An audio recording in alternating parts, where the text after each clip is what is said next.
Welcome, ladies and gentlemen, to Team Fortress TV's coverage of ETF2L Season 31. We're at the upper bracket final versus two Goliaths of a team. We have Se7en versus Ascent.EU. I'm not alone covering this one, though. I have Gemm on production, and I have my dear friend Beta, and we are just excited for this game, aren't we, Beta? This is going to be so damn good. Like, as long as there's not an update in the middle of the game, we're golden, baby. It's going to be so good. And Gemm doesn't crash. It's the only thing that can go wrong. Literally the only thing.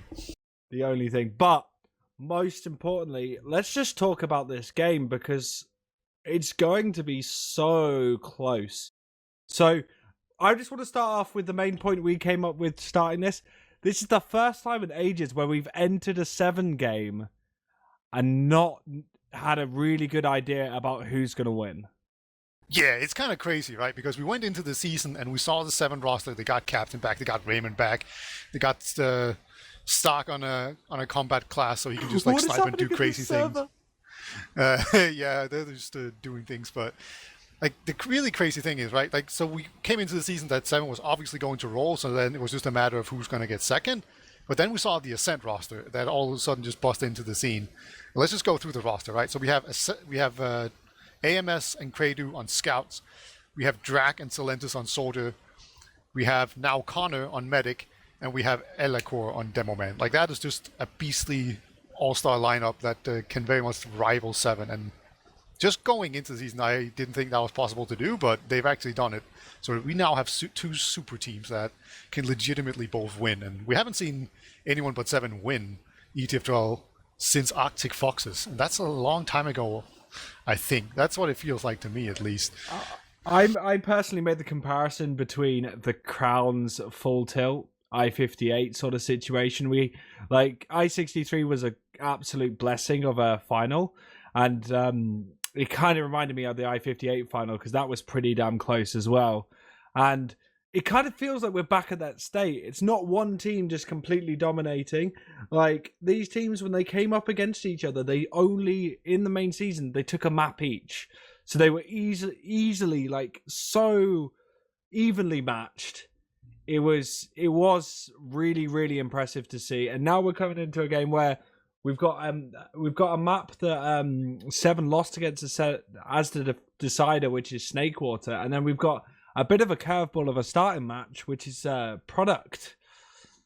Yeah, I feel like that's the most iffy part of this for Ascent. I really feel like Se7en is heavily favored to win on Viaduct here, or Product. And that is just because Se7en has always been really, really good at just playing the cookie cutter lineup where they just super aggressively send soldiers in and then they follow up with the two of the best scouts in the game, right? And that has just been so powerful that no team has really been able to properly deal with that and just contest with it properly. But, you know, we do have some curveballs for Ascent as well, right? Because they have an incredibly good sniper in Credu who has done some incredible things on that class, on this map. I don't know if he's done it against Se7en, but he probably has, and I have no doubt in my mind that he can do it. And so it's just a matter of, will they actually play to that? Because we have seen for a couple of times this season where we have a team that have a really good sniper and they just elect not to really run him because they just feel it's too slow or they can't play around it properly enough. Yeah, I'm sorry, but I'm just being absolutely mesmerized about the current thing that's going on in this pre-game. This is a great way to start it, to embrace that funny part of TF2. So we've run. Did you run through the Se7en roster? We ran through the Ascent not roster. Not really. I briefly mentioned some of them, but yeah, feel free to go through it. Yeah, we'll go through that quickly. So on the scouts, we have Thalash, God tier sniper. We have Starkey, God tier sniper. Sorry, not Starkey on scout. He'll probably be playing scout, but we have Tiger, God tier sniper, and then we have on soldiers we have Starkey, God tier sniper. And we have Captain, who can also play Scout incredibly well. And Domo on that demo. And finally, Raymond cleaning up that roster. And even with, like, some people say Demo's shaky, inconsistent. That is a fat roster. That is an Yeah. absolutely amazing European roster. And either of these teams, like they're fighting for their tickets to go to Copenhagen Games, which are our sponsors, by the way. We love you muchly. And yeah, they are able to just they'll be able to get in for free. And me and Beta were talking just before this game. Imagine these teams at a LAN event. Imagine both these teams getting to Copenhagen and battling it out. How insane that would be! Like this is all the prelude to the LAN for me. Like if these teams stay together and we have LAN, oh, it's gonna be so intense. I'm just so excited. Indeed, and it's not only the prelude to the LAN, it's also probably the prelude to the final. This is the upper bracket final, so these are the two favorite teams. And just if you look at the teams, that's almost certainly the case. But this is the upper bracket final, so that means it's a double elimination. So that means that whichever team loses will have another shot at beating whoever wins in the lower bracket final, which is also happening right now. But we didn't have extra people to cover that, so maybe another time for that. But that's going to be Feint against Swift. And the winner of that match will play the loser of this match, and then the winner of that match will go into the final. So, it's not do or die yet, but it's definitely get a nice advantage and definitely get the upper hand, at least maybe inside the real estate of the enemy's head, at the very least. So this is just going to be an incredibly important match, and it's going to show us a whole lot about how these teams stack up. Last time around, it was very, very close, and this time around, I don't suspect it's going to be a whole lot different. As I said, I do expect Viaduct to favor Se7en pretty heavily, but I could be wrong, and I kind of hope I am. I just want to see it to be close either way. Well, I've spectated a game with Credu landing at 34 headshots against, I believe it was the bus crew, whilst he was on Ascent when they had Ombrak, Elikor. Was it Korbak and Opti and someone else? No, they had Funds on Scout as well, and Korbak and someone else playing. I think it was Flo, maybe. Yeah, I think Flo made a return and was playing for them. But it's nuts because we mentioned it. I mentioned it before, but there are 4 of arguably the best snipers in the game, and 3 of those snipers are on Se7en's roster. Yeah, they're not. They're gonna have trouble just rotating everyone through, right? Like, what do you do if Stark has like a really hot game on Sniper, or maybe if the Last or Tiger does? Do you then rotate Stark onto Scout? Like, that makes a lot of sense on Viaduct, where you always want to have 2 scouts because it is a really scout-heavy map. But let's talk about some matchups here, right? So we have the scout matchups, and we have Tiger and Thalas against Credu and AMS. And, we both kind of expect Credu to maybe go a bit on Sniper, at least more than anyone else in this game. But how do you feel like the scouts stack up here? So I feel like you've got AMS, who mainly, like previous seasons, he's been known more for his plays on Soldier. But he that boy has a big old brain, and a lot of his decisions are really good. But then you've got Thalash on the other hand, who's a veteran of ETF2L and TF2 in general, also with a big old brain on him.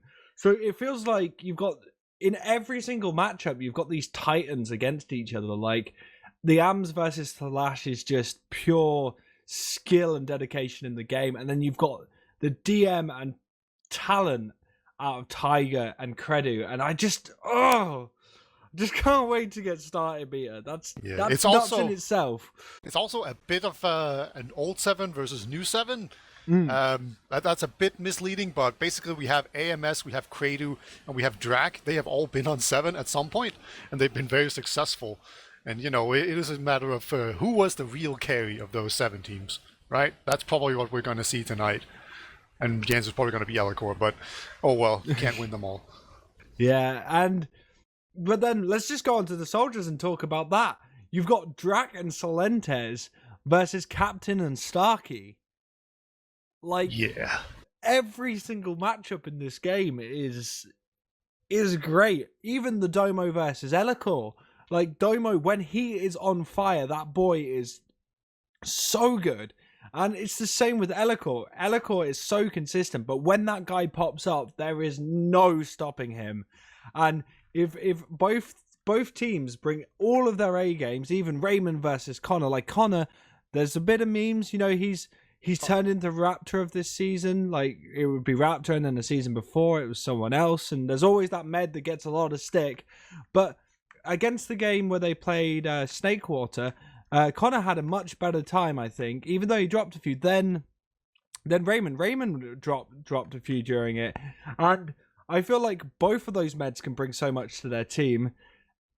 And we have technical issues. We are aware of them, and we're live in 90, so we will radio cast. Oh my god, Peter, it's happening! Oh no, is it the update? I bet it is. No. Please don't.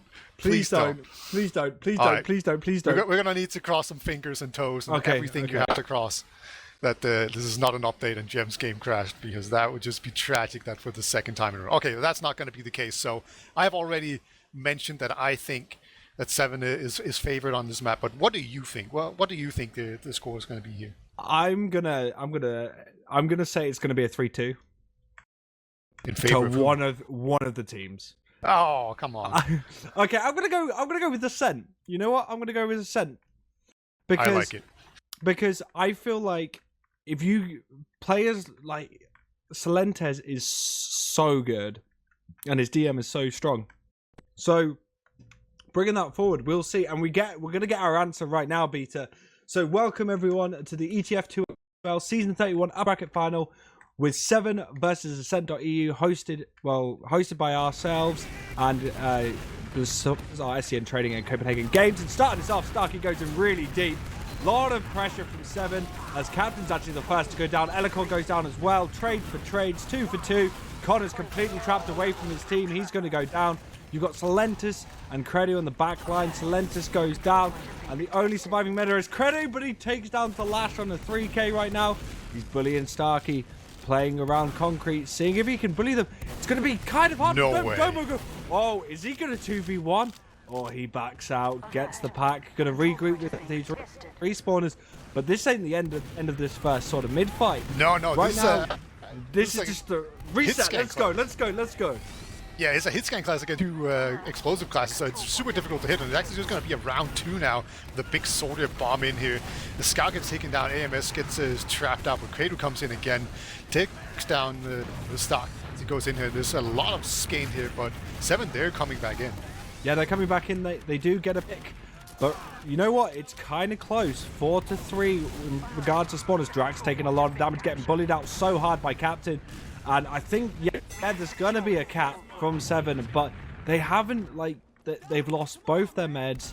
They're very equal in that regards. Like, Connor's a little behind, but it ain't going to be too much if they can pressure Raymond and try and get a force, or just bully him out so Connor can get his Uber. And the whole Ascent boys are pushing forward. AMS bullying out Starkey, bombing in, trying to pick someone up, gets credit for his time. They're going to drag onto Raymond. Raymond just jukes so well. Domo with the peeps to keep him alive, and it's 3v3 with both healers up. Uber in advantage for Se7en, but it ain't that big. Se7en getting destroyed by Tiger. Look at that DM. Going to bully him away, and they managed to hold on to that mid right now, Peter. Just getting completely shot into the skybox there, just getting absolutely juggled. Se7en, they managed to hold on to this. It's really scrappy. Both medics took a lot of damage. I think Connor took a bunch of damage very early on, so he was out of the fight, so he couldn't really contribute with heals. He had to go back for a medkit, but now we have an Uber coming in instead. Yeah, and the Uber exchanges happen from both teams. It's all about this post-Uber fight right now, and Se7en gets absolutely destroyed by Captain. Elikor going down as well. That's 2 for 1 right now on the frags. Rotation through Cliff from Ascent. They're looking to use their scouts in the chariot formation to just maybe bully their way in. But they're being very, very careful. They could easily get bombed on. They don't have that Uber to play off. And you know what? Se7en have been really dominating on cap time, but you know, Ascent are really doing a run for their money. Captain goes onto China, tries to bully, get onto Connor. Connor's going to go down. But Elikor goes over the top, manages to get a kill, but I don't think it's going to be enough, as Se7en still got their heals. 4-4 in regards to people being alive. Se7en's going down. AMS goes in onto Flash. There's a lot of damage. Juking everyone, all the damage going his way, but Captain cleans up that frag. And Se7en holding really nicely. Captain going in very deep, going super low as well. Starkey rotating in place of his teammate, and they're able to keep Ascent down. This is so intense right now, Peter. Yeah, you say that, but at the same time, Se7en, they have just held on to this point the entire time. And it's just, Ascent, they kind of move forward a little bit too much one at a time trying to be a hero. And they don't really coordinate well enough right now. Se7en, they're just kind of slowly picking it off. Here it comes again. It's popped his Uber. And Captain actually jumps in. Oh my goes Rockets perfect on the corner. He's not going to be able to escape. And this is looking like it's going to be another really good hold here for Se7en. But as I say that, Ascent actually just comes in and just bullies them out. And just forces them back. Raymond does survive though. That's huge. Yeah, they managed to push him out, which is really important. And you know what? Ascent did some good work considering they lost their med. They just dealt so much damage to the Se7en roster that they had to back out. But right now, feeling confident. You know what? One thing I just want to say before we get back into a quick fight. Actually, never mind. It was just about the snipers. That we're not seeing a sniper come out from either team right now. The going cookie cutter and Se7en pushing across the point, getting some cap time, spamming all on Death Pit. Now onto Slope. A lot of damage onto the Ascent combo, and they're not able really to bully them out. They've got people on there. Bomb comes in from Drak, deals a lot of damage. AMS and Credit looking for the cleanup. They get stuck. Kratos in behind. Now they get the Force. The Force out of Raymond, and they're trying to clean up, but they're not able to get any Ascent players with this Uber, so it's kind of a wasted Uber. They get the cap, but Connor nearly getting his Uber as well. AMS is behind right now. He's hiding. He has like 17 HP, but he is still behind line, so he can come in with a massive flank. Yeah, he's hiding quite nicely. There's 10 seconds left. So if Ascent are going to do something, they got to do it now. Connor uses in. Elikor goes in. Look at these stickies. Sticky jumping from Elikor. He's dealing so much damage to all those players on Cliff. He gets Domo. He bullies them out for his team. That was Se7en versus Elikor. And he just bullied them out so nicely. So they have to hold this for 2 minutes. It's going to be hard, Beta. It's going to be so hard for them. Indeed. But if Se7en can do it, then maybe they can as well. Currently, they're uber disadvantaged, so Se7en, they want to just get in here and use it immediately, but they actually lose Salas. That's really huge. That's a lot less cap power. Right, and Tiger's really weak as well, so they have to be careful not to lose him as well. Now they have the uber advantage, and they're not really moving on it because they lost that scout. So Elikor getting that pick is just such Look a at that huge denial. deal. Look at that denial from Drak, actually. Slows down that Uber. They're trying to get onto the point, but Ascent players are just staying away and then going in. They do lose both their scouts, though. So that's a lot of anti-cap time and a lot of damage not available. They're going to use that Uber right now onto Salentis. Salentis bullying away to Lash. Nice rocket there. Going to get the second onto him. They've got Tiger on the other side. Salentis going for the skill stick. Ran out of ammo. Going to go down. Connor, the only one left. They cap it off, and that's the first round going to Se7en. Losing just a few too many players there before the Uber came into play. That was very unfortunate, and then Se7en did a really good job just juggling the ever-living crap out of Elikor, so he couldn't really come forward, and then Raymond even survived with 8 HP, so bit of a heartbreak around there. They struggled really early on, Ascent, so hopefully they can not lose the point for 2 minutes straight here at the beginning of this round. Yeah, cookie cutters for both teams. As Starkey bombs in across, he's going to get cleaned up by both those scouts. Drak doing the same. Domo super low. Oh my god! Captain goes in, gets Connor really nicely. Only the very, very ill scouts left. Poor Ams will get cleaned up, and Credu backing out. Gonna wait for the respawners, and Se7en winning off that mid once again. Doing a really good job just staying back once they got that med pick. Just waiting it out, playing off of their heals. Just slowly chipping away at people to the point where they can't really commit. Now they've got the point and they've got Uber advantage. This is looking a lot like the beginning of the early round. So now it's just a matter of how Ascent going to deal with this. How will they get the force out? And it looks like 2 soldiers going to come in here immediately. They actually got denied pretty hard. And yeah, so far not a whole lot of success. Yeah, they're going for the sack. Elikor went in super deep, but he's still alive. He's got a soldier by him. Captain slaps him, trying to get diamonds out of him, not able to do so. And Se7en back in a really favorable position. They've actually got a forward hold. So how are Ascent going to break this? You usually see a lot of teams use a pyro in this situation, just push people back on the left side. Of course, there is the little hitch right now that, yeah, here comes the pyro from Credu, but the Uber advantage is still a thing for Se7en. So if Credu just out here with the rest of his team, they could just get Ubered on, but looks like they have been pushed back, and there comes the Uber. So as long as Ascent can get out, this could be fine. And I think Connor, yeah, he's just in spawn, so that was just a force, so that worked out really well. It looks like Ascent are getting slaughtered, but that was part of the plan. Yeah, sack waves done really nicely. It was actually a really good sort of rotation into that decision. It looked like they had Connor ready to try and push forwards, but right now, no forward play from Se7en. They're all holding by their rock.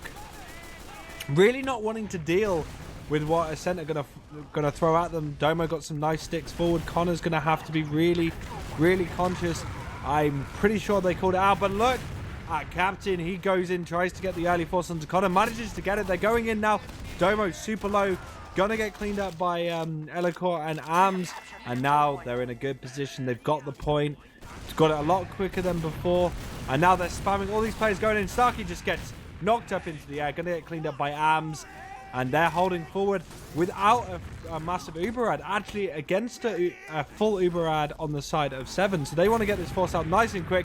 It's coming in on grass. They're going onto concrete. They're chasing so hard, but they're not getting any Ascent players. Starkey to Lash go down. That's 2. That's 3 of the 7 players already down. Ams chasing onto Domo. Domo going down as well.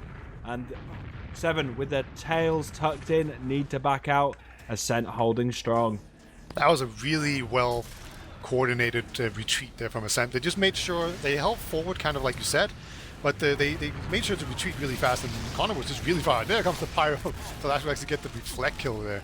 So it has been rebuffed a little bit, and they've actually lost so many players now. It's going to be very difficult to grab. Nice rocket from Se7en though. Yeah, Tiger went in, but right now they need to hold passively. They know that Se7en are in that grass area. They need to keep Connor alive and not get forced, but that's going to be the main concern. They've got players like Starkey on their team, who is a jumper main and captain, so they can really be quite creative with what they do, but not able to do anything right now. It's kind of spam this, spam that, looking for an opportunity to go in, and captain does so.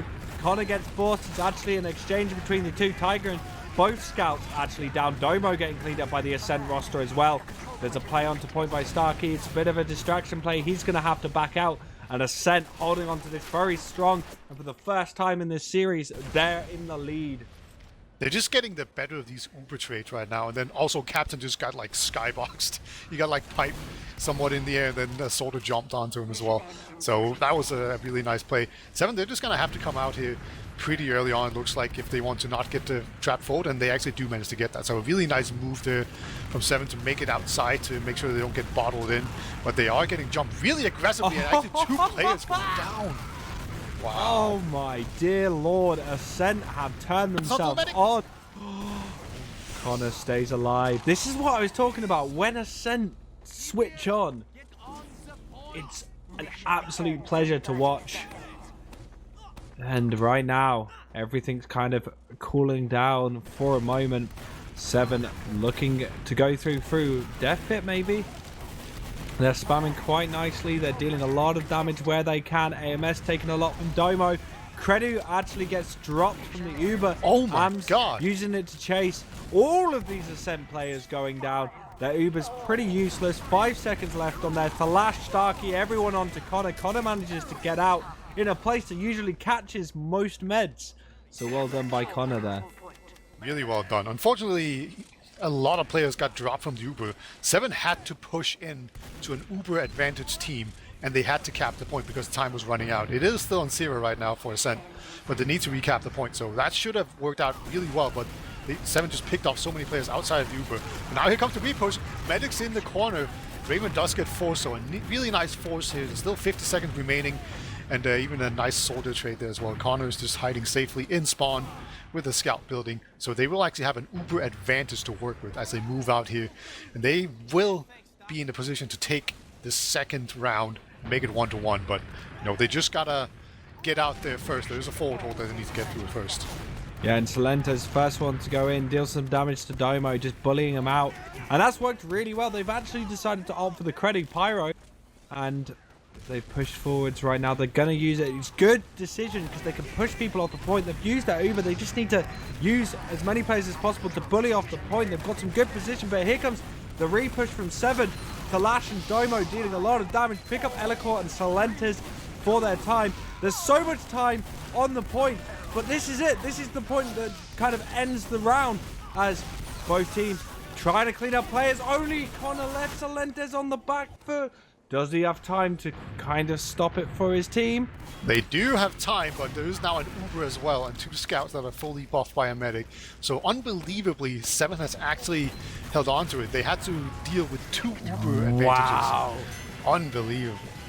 They actually win it so out. unfortunate. Yeah, Ascent, they're really looking poised to take that second round, but as it was, Se7en just took it. It was a very, very close round. Like Se7en, they were up against a rock and a hard place, and they just chose the third option, which was to win somehow. Not quite sure how they did that, but it was very impressive. That's what we know Se7en for, but you know, Ascent now showing their teeth and showing their flavor. Oh my god, that rocket onto Credu. But whilst that's happening, Salentis has bullied the combo out. We've got a bomb incoming from Starkey and Captain. They're not able to connect onto Ed. Never mind, they get Elikor, but Connor juking and jumping. Never mind, he goes down. Very strong mid from Se7en. Salentis going in, gets cleaned up almost instantly. And that's that mid again going to Se7en. It really seems like Ascent have the way better positioning early on. Like, they're way more aggressive, but Se7en, they're just so good at just absorbing all of the damage and making sure that they just manage to focus fire whoever extends forward, and that's how they're winning these fights. And very crucially, Raymond survived it, whereas Connor did not. So, and we saw just a small pyro play there to just push people back. Se7en just went like, we don't want to deal with that, and they just moved back. So that will mean that Ascent can get out here, maybe do a sack wave. They are at an uber disadvantage. Maybe they just kind of push. Salentis in behind. He gets cleaned up really quickly, but he creates the distraction to get the force onto Raymond. That worked out really well. Yeah, that was a really well executed sack wave there. It was pretty much just a push, but then at some point they just pulled the trigger. Connor went back to spawn, and then we have the double soldier and the demo man and the scout just flying into the face of the medic. And Raymond did get forced, and now it's an uber advantage for Connor. So Ascent, they've lost 1 minute so far, but they are definitely looking poised to take this back. Yeah, and right now Ascent pushing really nicely. Look at this. This is actually really well done by them. They're bullying them out really consistently. Elikor a little far forward, but it's not going to take too much. But Starkey coming in with the bomb onto Connor. Not going to be able to connect. Use too many rockets to get there. Drac getting cleaned up, but 2 soldiers down. They do get the force, but Domo gets picked. Oh, ha ha! Ascent doing some good work here. Tigers is cleaning up behind Oh my lines. god. Did he get Elikor as well? Yes, he did. Just ran at him with the pistol. So that actually worked out really well. They got the force out and they got a bunch of kills, which means that Se7en, they will be able to get a ton of positioning early on and then probably just bully everyone out. It's usually an issue getting in without having to use your Uber, but Se7en, they're looking really, really good to just come in here and not have to expend any kind of resources, including their Uber, to get this. But a nice jump in there from Kratos, takes down Captain while he was waiting for an arrow. And here comes Uber, so they do get the Uber out of him. Yeah, and they've still got quite a lot of players up. Creddy does get mulched, but they've got a lot of players around them. Connor is nowhere with no one with him, but that drag play onto Raymond. Raymond just surfs away. AMS? But AMS, look at that brain! And the Brawn as well, just jumping into players, just taking them to town. That was nuts, because it may not look like that much, but he knew the captain was behind him, so instead of WM1ing into Raymond, he presses the S key, which is unheard of from scouts, and actually manages to survive against the captain bomb. Now Captain goes in. Whoa! Directs from Captain onto Connor. This is actually really, really good for Se7en. Oh, Domo onto Drag with that nice little pipe, and they get the cap, but Se7en again in control of the Uber situation right now. Seems like a Pyrrhic victory where they just, they get the point, but they just expend so much to get it that there's just going to be a counter push coming out here that's almost certainly going to end up losing them the war. AMS goes in there, tries to get a force out, I think, and it's just not going to work. Elikor did the same thing, just staying in really for a very long time and eventually gets taken down. So Se7en, they get this point back. They didn't use the Uber. They're looking absolutely fantastic to just take this 3-0, which was sort of what I expected from them. Like, they're just so strong, and even when they're in a weak position, they seem to get out on top anyway. Oh my god, what an air fight. Oh my god, what is going on? All of these Ascent players trying to get the force, trying to bait the point as well. They do lose Credu, but that was a really good joint effort to get that Uber, and they've got advantage back in their hands. Domo has been playing really well so far this map. I'm really happy to see this. No, I have on times questioned his consistency, but he has been very good lately, so maybe it just took a bit of time to just really get into the swing of things when joining Se7en. But here comes the push in, a very aggressive jump in from Stark, gets Connor just to at least sweat, but Captain gets air piped as well, gets denied. So Ascent, they need to get in here in the next 5 seconds, and they are having a lot of time on the point. Looks like Domo's going to get in there, see if he can get the medic, but Connor just wisely backs off, just feed, and just going to be a meat grinder for everyone else, and they will retake the point, and they just need to hold it for 1.5 minutes. It's not a long amount of time, but it's going to feel like an absolute eternity for Ascent right now, just due to the fact that they will lose this map if they don't get there. But they've got their Uber, so is Se7en. Look at these bombs coming in from the Se7en players. Gets the force onto Connor, but they lose 4 players for the sack. But they've got time. They have got time. And look, there's a forward hold coming out of Ascent right now. They don't want to let them out without, you know, some sort of force really early on. Captain's well aware that they're doing that. Talash is on the Pyro, so they just need to try and bully that out to the best of their ability. Drag goes in for the bomb, trying to force it. Domo. He's also, Captain gets trapped in as well. This is a really good hold from them. They do lose a player, but all of these red players actually going down in that situation. Thalash and Raymond, the only ones left. 30 seconds left. This is going to be really hard for Se7en, but we've seen them do it before, Beta. So right now, Ascent just trying to solidify their hold onto the point. They don't want to lose this, and it's all about the initiation from the Se7en players as Captain goes in, gets suspended. The Uber is now out onto them, but they're not connecting with anyone. Nice rotation Connor's from on Ascent. 97, so he's going to get it. There we go, and now they're going to do it. Just block the point. They get Raymond, they get so many players. That's two's a lot in this situation, and that will clap it off. Doma takes a lot of damage. Captain onto the point. The Lash is behind as well. They need to finish off this cap. They've cleaned up players, and they're still in this. Ascent taking the 3rd round for themselves. Yeah, I think they really needed that round, at least mentally, to just not think that they're getting outclassed, because it has been some really close round. It's just been whenever Se7en was up against a wall, they just kind of broke through it anyway. So I think it feels really good there. That was an incredibly good forward hold with against an Uber advantage, where they just slowly pecked away at them and played around the pyro. So 2-1. So Se7en, they are not out of this map victorious just yet.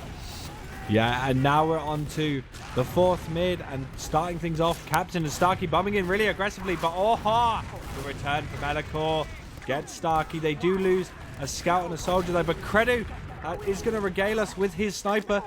We're going to see what sort of shots he can land as he's looking to line something up on Domo right now, but it's completely changed the dynamic of the Se7en team just with Credu being there. He's just made things a lot more difficult for Se7en to kind of get a really solid hold, and now the scouts are coming in.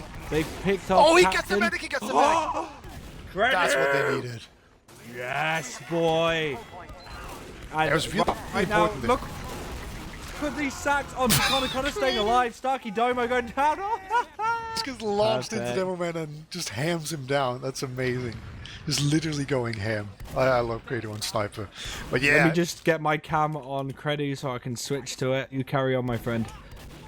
Yeah, it was actually really interesting how the mid turned out very differently. Usually Se7en was the passive team, but I like the idea to go sniper here because that turned it around, and they actually ended up being Se7en that was the more aggressive team, and Ascent could back off and then eventually win off the Credo headshot. Credo needed to hit something from He's the win. getting chased down, and he is down, but Valentes has actually switched over to the scout for this one, and they're going to get pressured really aggressively by the Se7en roster. Starkey looking maybe to go around the backhand side. He's done so, but, you know, Ascent using this Uber, trying to get some catches.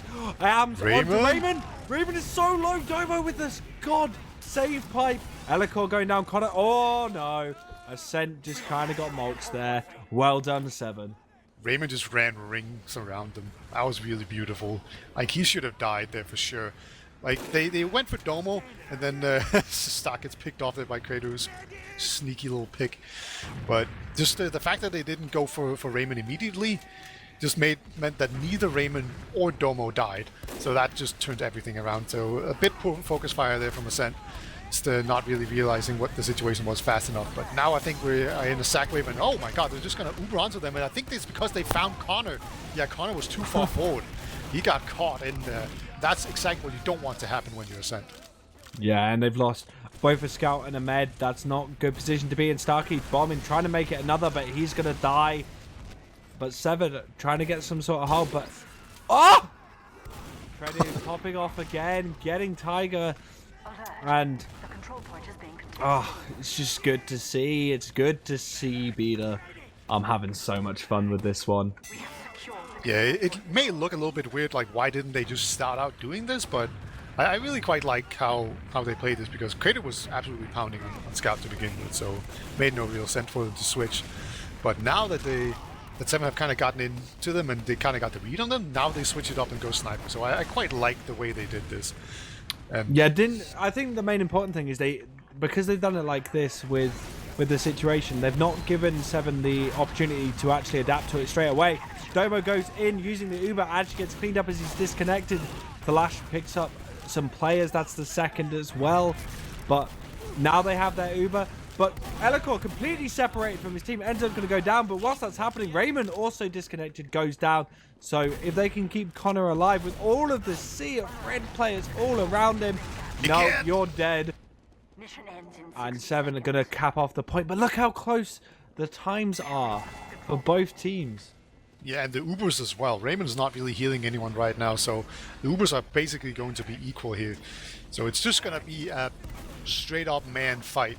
Like, there's no real reason or justification for actually going for these things. And actually, we do see Se7en on Scout. That's pretty interesting. But yeah, AMS got picked off. Oh, Se7en got picked off there very early on. Captain's in very aggressively. So Starkey, he's going to pick up Connor in the background.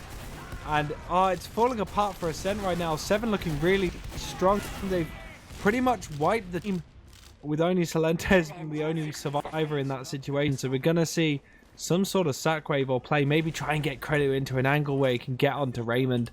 But Raymond's such a smart med, so he ain't going to be showing his face. Now he knows that sniper's in play. But they get Domo. Nice ring out from Credit. That's going to create a lot of opportunities for Elikor to get into a space to bully out.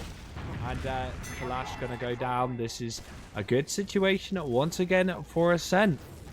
Yeah, they made Raymond back so far up here, and then all of a sudden they just took the point without, like, against an Uber advantage. That's really difficult to do, but now they have to be careful not to get caught out, and they're just going to pop immediately here. Just see if they can jump in, as Elikor is going to just even manage to get out alive here. So yeah, this is a recap for Se7en, but they spent the Uber to get it, and now it's going to be Connor with the Uber advantage. Yeah, that's all it is right now, is getting that Uber out of your team, conceding the point, then re-pushing with Uber. They've got their Uber ad now. They're going to want to put it on Elikor. Elikor may be able to jump in if they can do so, but Domo's going in, trying to get the force onto Connor. He dropped! That is so bad for Ascent, but they clean up the players as a result. 13 seconds left for Se7en. They just need to play the time down right now, get into a good position to hold this for Ascent, and we could see this 2-2, and my scoreline prediction of 3-2 will be right. Anything is possible here, but yeah, they need to really... I think Se7en are being very aggressive here. Like, they have an Uber advantage if you just wait a little bit. Now they're going to lose the lash, so this could actually just come back to bite them. They might just be too aggressive. Connor's here, so low. Oh, Connor yeah, is so low. But Elikor goes in, tries to get a play, gets cleaned up really, really nicely. But whilst that happened, Connor got picked up. Credo gonna go down. Commiserations to Ascent. They lost the first map, but how close was that? Yeah, there were so many little things there that could have changed everything. Like, it was just literally like an extra shot onto a medic here and there, a medic pick that didn't happen, and just like Ascent had some really good Uber advantage situations there as well that they kind of blew, and where Se7en just twice in one round managed to just overcome an Uber disadvantage to take that. So yeah, very like deceptively close map, I'd say. Like Se7en, they were looking really dominant early on, just looking at the time captured on the point and all that, but it was actually a lot closer than that. But as it is, it did actually end up kind of conforming with what I thought was the case, which was Se7en was stronger on this map. But I think the next map is going to be super close. If you had to pick a man of the map, who would you pick? Just for that map. Man of the map. Man, that is so difficult. I'm going to go with I'd imagine Domo. Tiger or something. Probably I'm actually going to say mine was Domo. I feel like Domo absolutely brought it this map.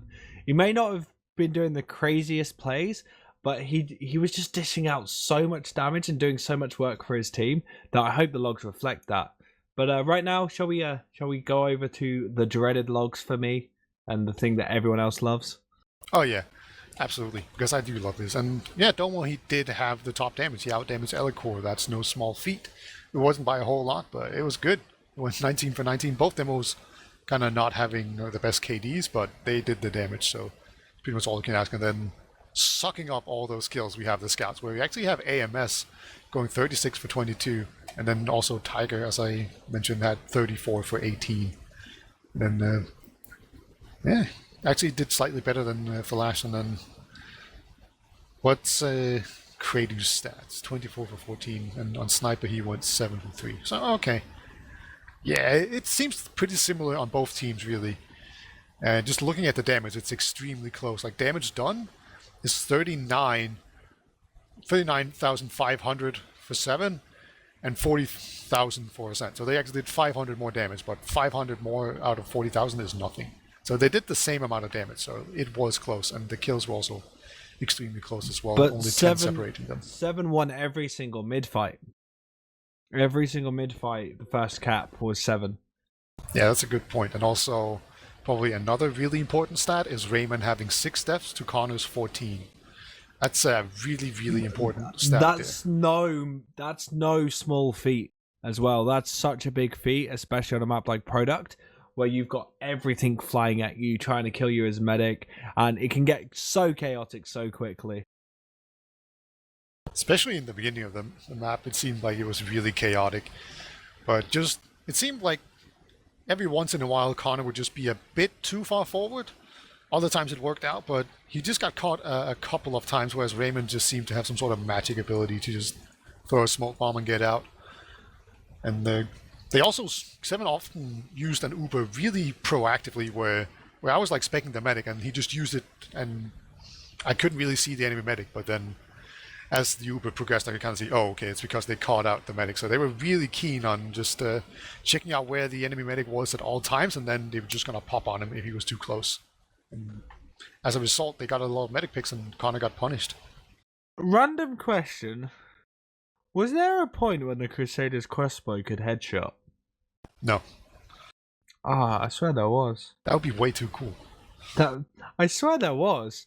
But I don't know why, but I just thought of that. That would have been, oh god, oh my god, imagine how broken Crossbow that needs would a be. buff.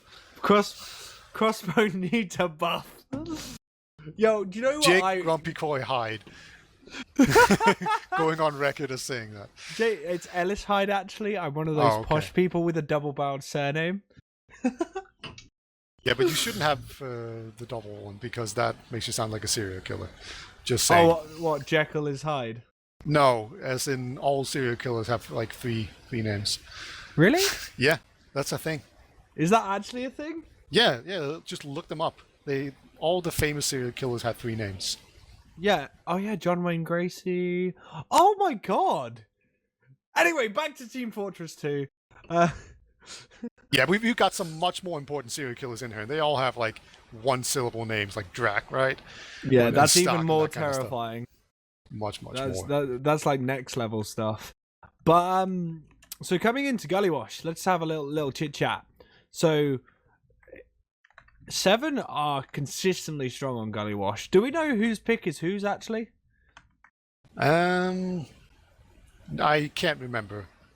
I would assume that product was Se7en's pick, but I don't actually know. I closed the tab where I could see the pick order, and they didn't really show it that well. So yeah, let's just say that Se7en picked product, although I don't even know. I don't even know. Anyway, yeah, coming into this, what's your thoughts? What's your feelings on this? Who do you think's gonna come out on top on this one? I was looking through some logs and some results from scrims, and I actually saw Se7en struggle quite a bit on a couple of maps. And Gullywash against Swift, I think it was, they won like 2-1, and you'd normally think that Se7en are definitely better than them, but like they lost to them pretty handedly on Granary, and then they beat Swift 2-1 here on Gullywash. So it might be that they're not as good at Gullywash as you might normally think, or just have an idea that they might be. So I'm seeing some weakness from Se7en, just going by the logs and what I've seen. They haven't been looking all that hot on a lot of these maps. And we also saw last time around what happened on Snakewater, right? So, but what was the second map the last time these guys played? It was Snakewater and what? Sunshine. Sunshine. Okay, so that doesn't come into play here at all. Gotcha. I hope we get the full 3 on this. Like, if that product's anything to go by, Ascent have really brought up their game to... Well, they've proven it before, but they've brought up their game to a level where I feel like Se7en are gonna struggle. You were very right in your prediction of saying that Se7en were going to be more confident on the product, but I wouldn't even dare to call this one. Like, I wouldn't dare to say who's going to win this one, because I just don't think I can make that judgment. Yeah, it's very difficult to say based on the first map too, because Viaduct is very much a scout-dominated map where, like, scouts, they just feast on it, on these picks and soldiers that are just really easy to pick off, and the terrain is just so good for them to move around on. Whereas Gullywash is much better for soldiers. Soldiers can have really high impacts on Gullywash here, so... you know, which soldier was having the best game? And the answer is it didn't matter. We couldn't tell, right? So, you know, so it didn't really look that interesting on the last map, but it could actually be really important now, because if Drak is just having an absolute on-game, he's just going to do so much damage on the flank, and he's just going to open up so many doors for his team that they're just going to completely roll over them. And, like, that could be a thing, but the same thing could be said for Captain or Drak, right? Or really anyone of these soldiers. So I think soldiers are going to have a much bigger impact on Gullywash, and it's going to be pretty crucial to the success of their team. And then at the same time, we already saw that Demo Men had really good games on the first map, or at least they had damage-wise. And, you know, Domo was the one that I constantly talk about how he can be inconsistent, but like, he was really good on the first map. So, and I see no reason why he wouldn't be here on the second one as well. And that's really important on Gullywash. Like, a good demo man on Gullywash mid can just completely dominate it, just shut down so many doors, make sure everyone's just hurt from spam early on, and it's just super annoying. I don't know if you've ever had, like, had to deal with a demo man, where whenever you come in through big door into middle, you're just constantly hit by, like, stickies, and you just take, like, 80 to 100 damage every single time before you even get to do anything. It's so annoying. And that is definitely just kind of a microcosm of the kind of effect the demo man can have on this map. Yeah, one guy to mention who's very consistent at that is actually Habib. Habib really, like, I know he's not the only one who does it, but he's one that comes to mind, especially on mids, is he'll get that stick straight onto, as soon as he comes in to middle, he'll get that stick onto the med, but then he'll also spam near choke, just a bunch of rollers, and the med will walk onto that and take so much damage, and by the time that's all over, the meds are like 10, 20 health. So it is absolutely insane. Yeah, it's also worth noting that there's a bunch of weird hiding spots on this map. I don't know if you saw the thread with, like, people complaining about the wall bugs, where people can just, like, stand up really high. We've seen a couple of those, and Gullywash has a bunch of really good ones of those, so maybe we get to see that. But, oh, we got a live in 90, but it might just have been a live in 30 instead. So I think we might just be going. So, second map here, and we do need to see a victory here for Ascent if they want to take it to a third map. So, for those who just joined us, this is ETF2L Season 31 Upper Bracket Final Se7en versus Ascent.EU. And coming into this mid, Salentes starts off really nicely, and Starkey actually goes down as a result. Captain's going to go up, drop down right now, and going to bully, maybe able to bully Connor out, but Elicor's really aware of it. Right now, it could be anyone's mid, as Raymond is going to actually be forced back. Captain gets Connor at the very tail end of that. That was looking so good for Ascent. And Raymond, he got out pretty early on. You do see Drac trying to chase him down, but I think there's a scout behind him. Oh, he turns around and sees him. Nice hacks, bro. But he actually does get taken down anyway, because that's just scout for you. But yeah, anyway, massive advantage here for Se7en, because Raymond did make it out there alive. And Elico even gets picked off as well as he was peeking forward, so no stickies or anything for Se7en. So they just need to watch for those weird skybox things.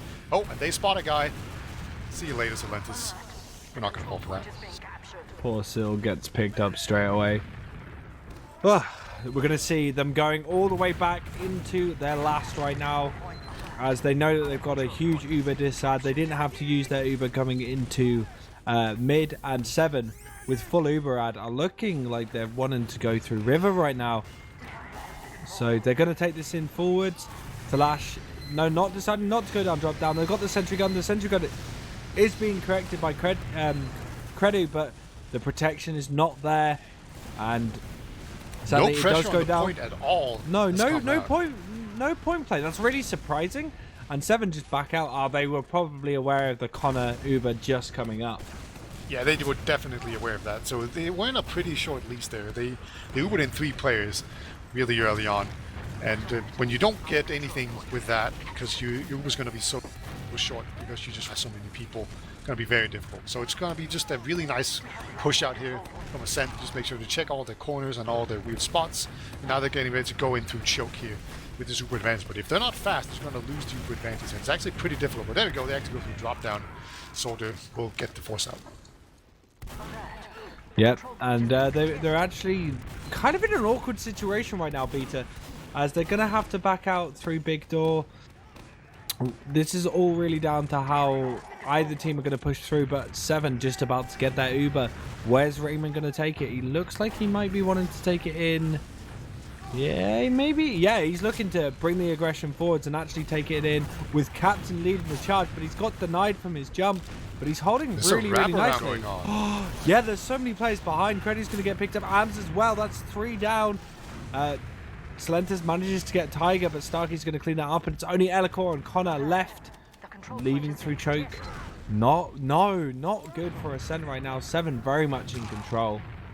I think that was one of those situations where it got a bit too fancy for Ascent. You know, we always praised it whenever AMS goes for some sort of big wraparound play and they just kind of run around their opponents. Raymond's on 50 HP, by the way. There's a guy in spawn. Okay, he has gone back. But it just didn't work out there at all. Se7en just did a really good job just cleaning everyone up. Raymond survived on really low health as well. And now, as a result, they get second for pretty much free. And it's going to be an even Uber situation. And this is kind of an exciting point, I think, in Se7en games so far, where it's even Ubers and it's a stalemate situation. And Se7en, they have just been so good at putting pressure on and getting the force out. Like, it has just been absolutely beautiful to watch. And they've been really fast at doing it as well. Usually with the K to 7, they would just kind of take a minute or two to set. But not these days. They just go really fast and just put on a ton of pressure and just don't really get teams... they don't give them the time to set up properly. But as it is right now, they just kind of send in some soldiers to try and spam. But they haven't really been able to get in there. Really good denial so far from Ascent, just spamming them out. But we'll see what the Se7en decide to do here. They could go in through water. They could send through like a balcony. They could go someone through low. They could even just kind of Uber in and get Ubers out of the way. Captain actually, oh my god, so weak, takes 300 damage, but survives thanks to the heals from the medic. But yeah, so far Se7en, they have not been able to really find anything. They actually have a scout going in there. Get Drac. Alright, Tiger just pounces on his hapless prey there. Yep, and we're getting a play from Starkey. Gonna bait point right now. They're aware of it though, and Am's gonna bully him out. And Captain actually goes in, cleans up Se7en, but he's gonna get cleaned up as well. So 2 players down for Se7en, so they're gonna be reeling back and trying to get in a good position.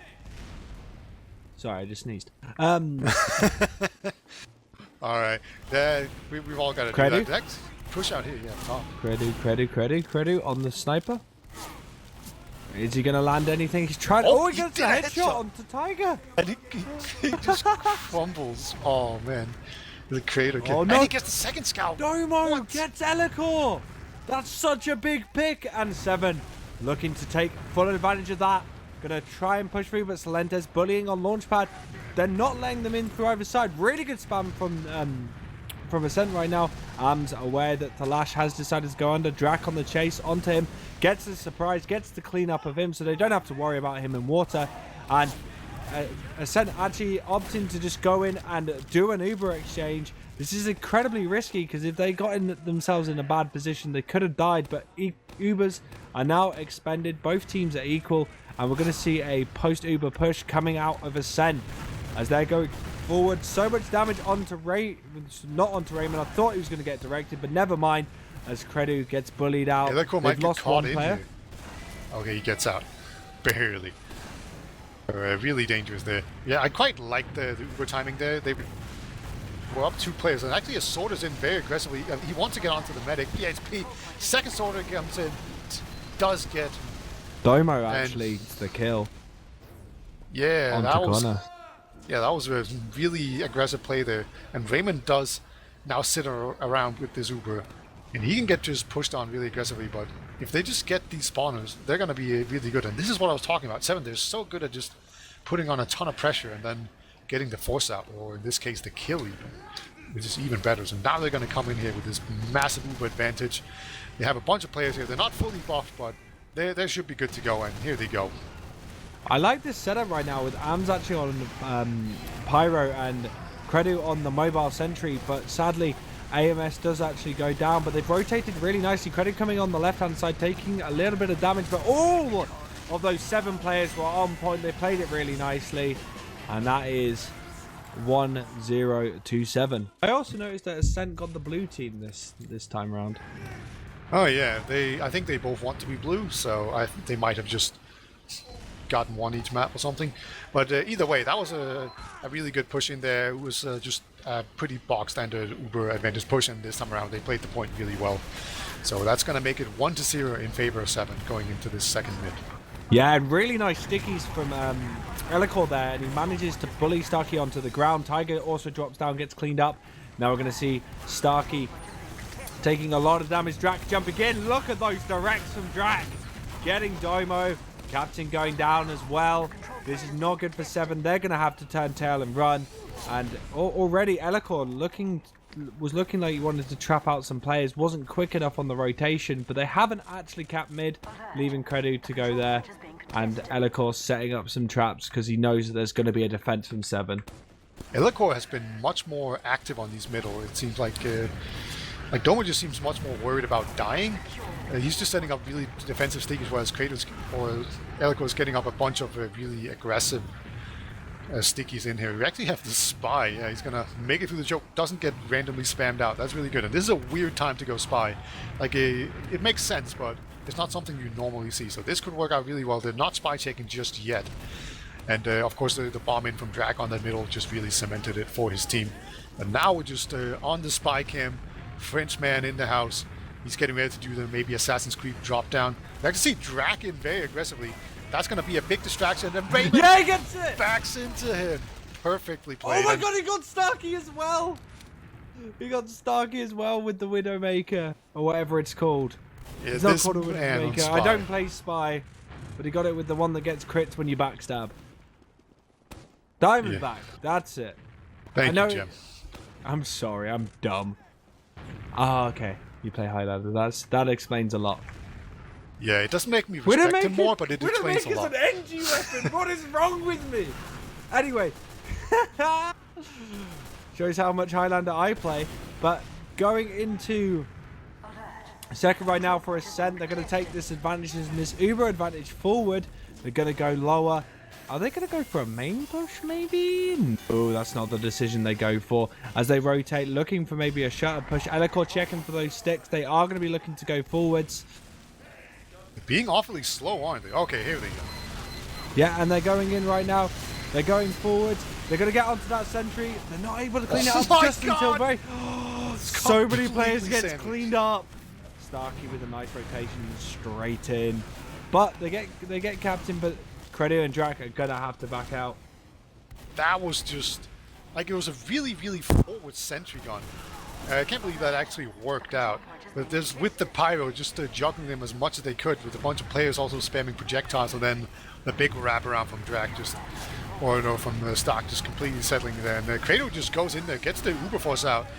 This was a very weird play, in my opinion, and Connor might just get picked off here.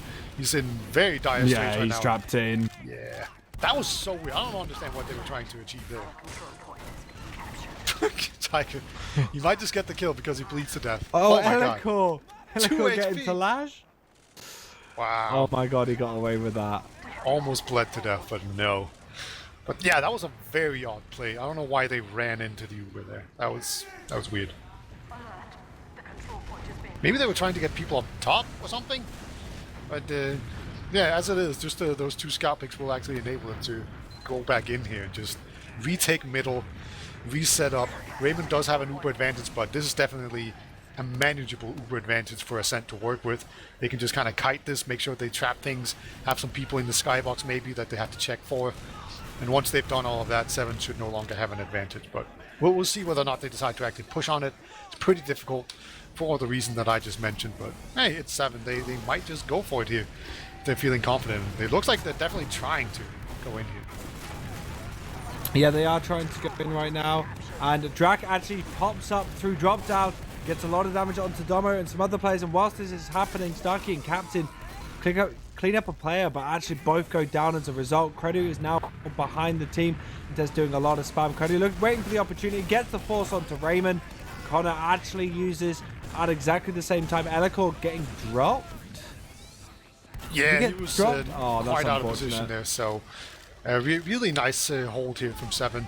They just that scout behind lines turned out to not be too important because the Ubers came out at basically the same time here for Ascent, but they're going to try to hold out through this choke, make sure that nobody gets through, and then the one-man disadvantage will not be as important. If you're at a disadvantage, you try to just play the chokes really heavily because your man advantage, if you can't get through a choke, it doesn't really matter that you have one more. And yeah, they do manage to hold on to it, so now they have another stalemate, so it should be interesting to see how they do it. Oh my god.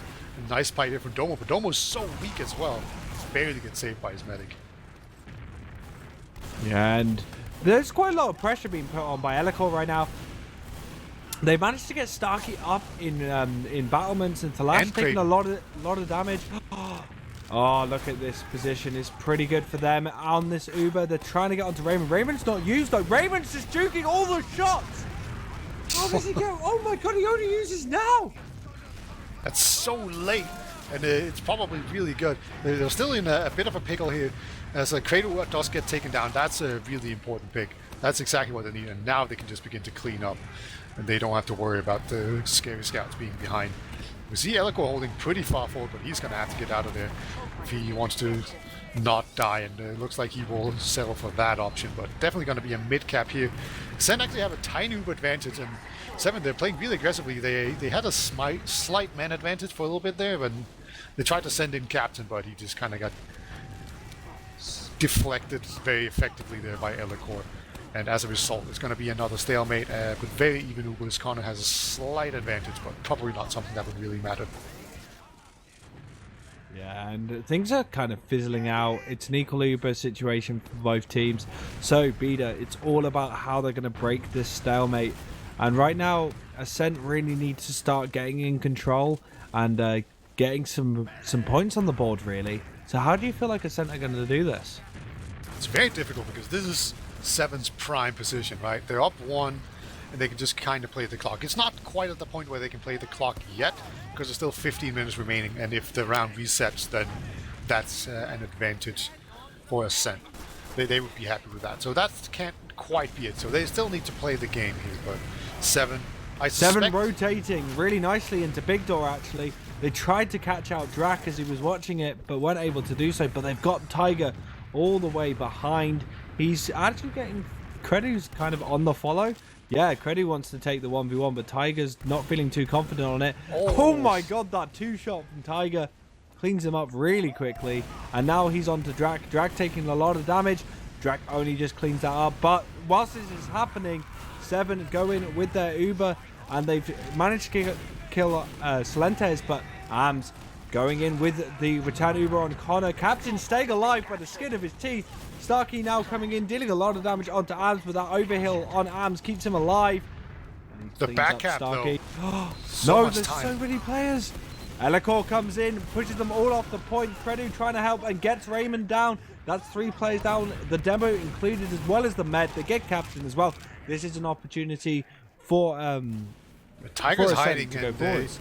oh, he saw the onto medic. Wow, he did one shot for 60 damage, but no, couldn't quite get him. So once again, the fancy wraparound just does not work. Both of these teams are just really good at rotating around and denying it.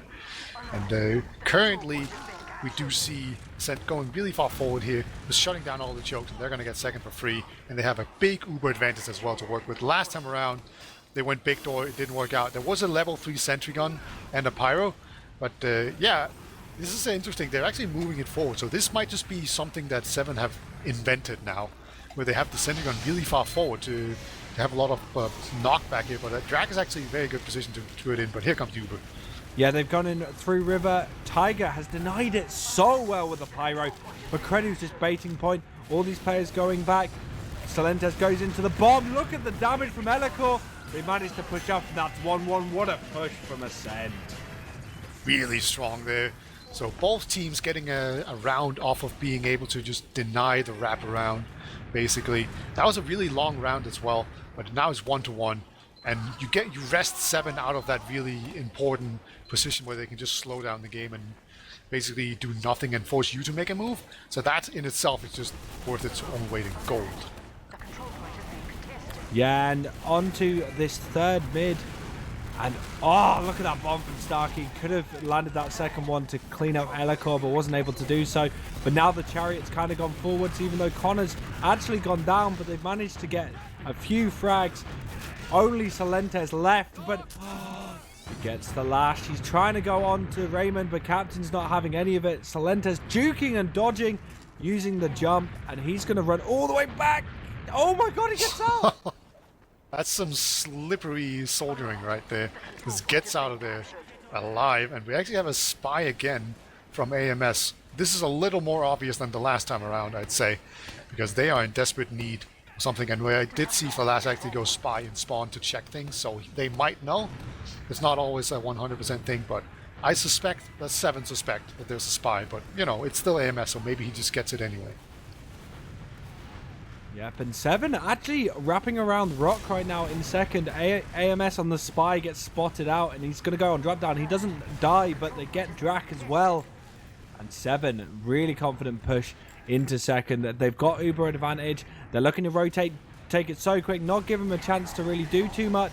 And the fully charged sentry gun manages to bully them out for only a little bit. Thalash trying to play point as well as Tiger.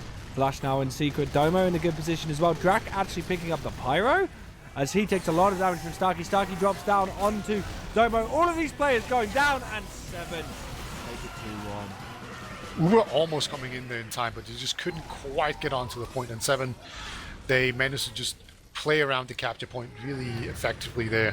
Just box people out and get it.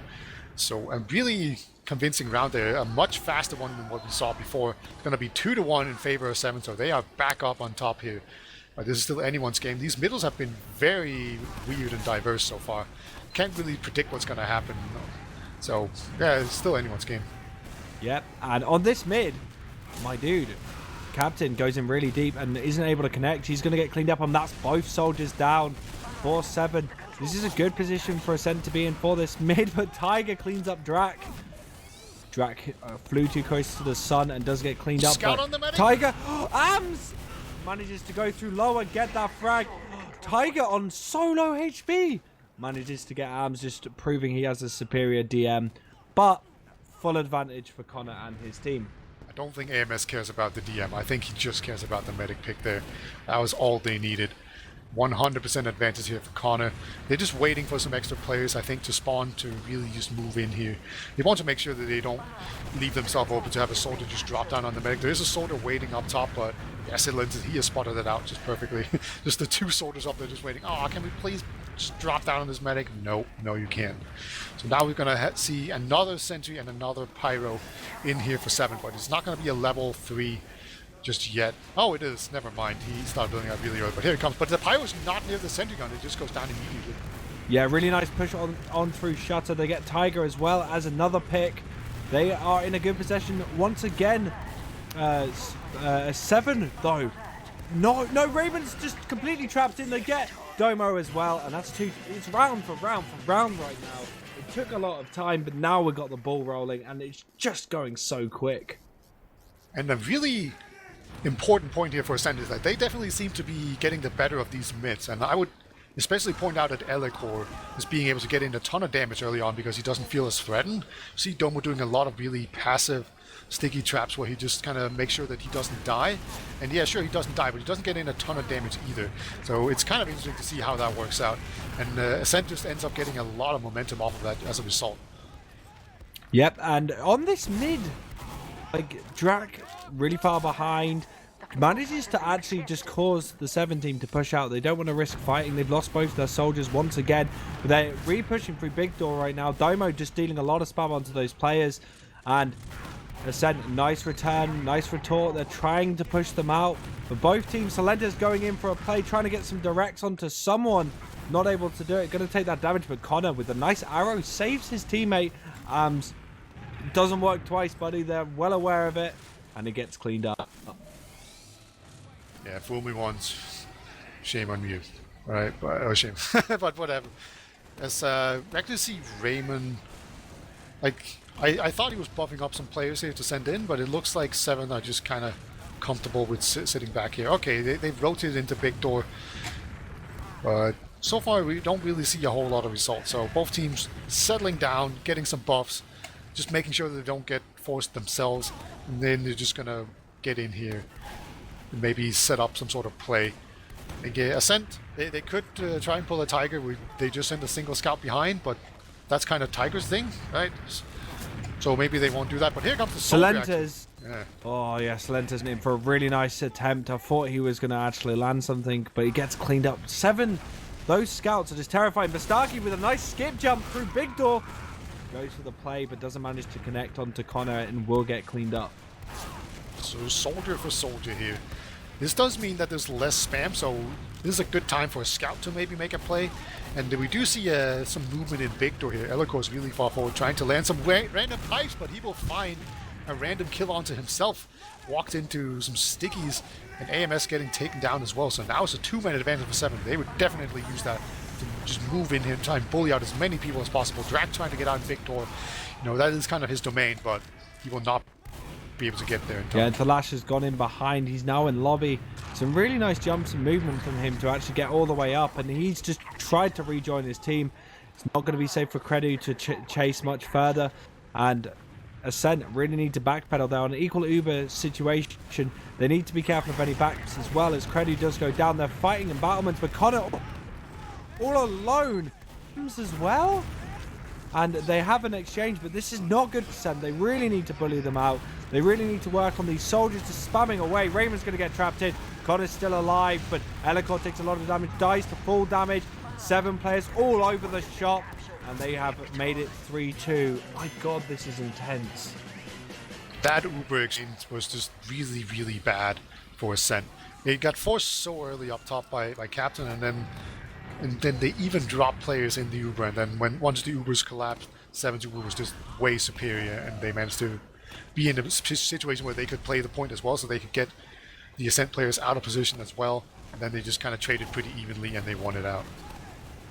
Yeah, dude, this mid starts off really, really nicely, but Captain, oh, Connor, what a surf onto that little lip, manages to stay alive. Se7en's in the background, but Elikor with some big plays gets onto the Se7en combo and just absolutely crushes them.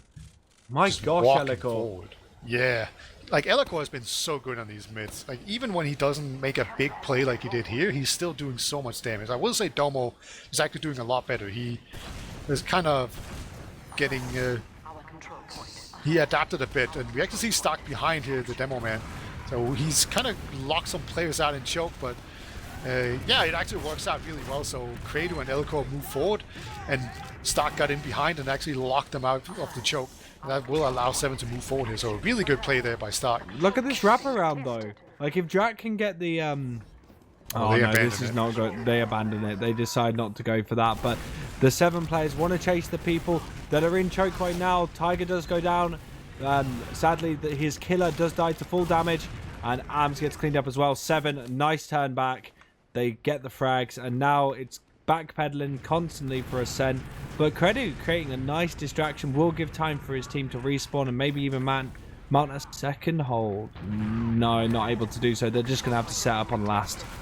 7 just outplaying Ascent right now with Yeah. the way that they just lock players out and just double team them and make sure that they just constantly have the upper hand here. So let's see if they can capitalize on it and actually cap last as well. Yeah, that level 1 sentry kind of just slowly pushing them back, and their Uber's not able to be used too much now.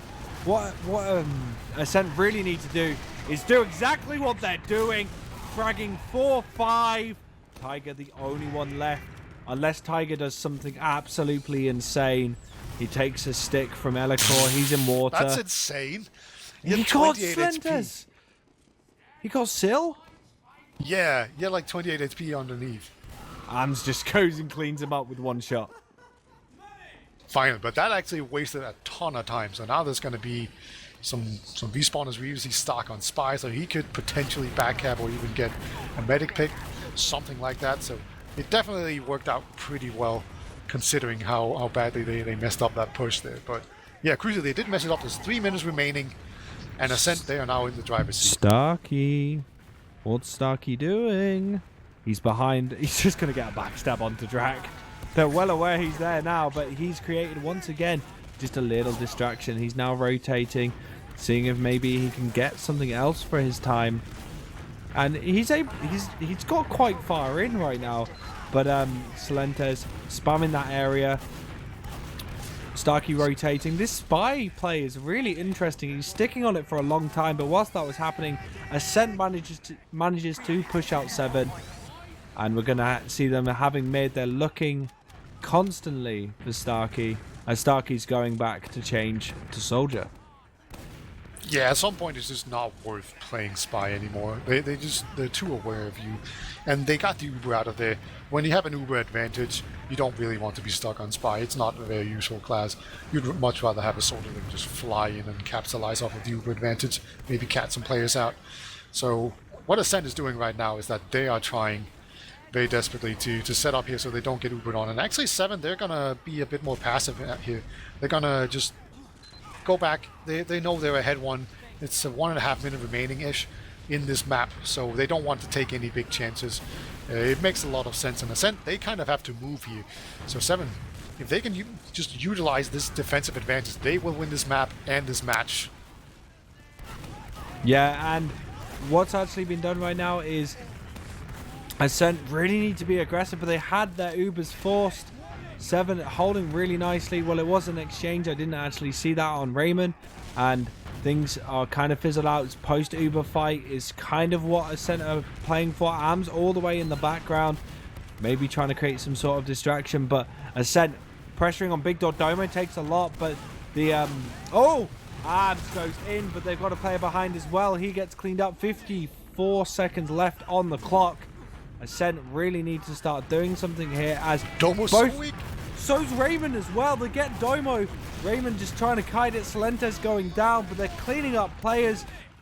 They just need to get this cap and get that last point. Raymond just creating using his scout to just bully them as much as possible. Starkey bombing over the top. They've got the Uber. Can they get Raymond? He's at 97. Raymond, He dies. Oh, he manages to do it. 26 seconds. They can bring this to a golden cap beater. And indeed, and Elikor even gets a nice pipe. He's going to move in here. There's 18 seconds.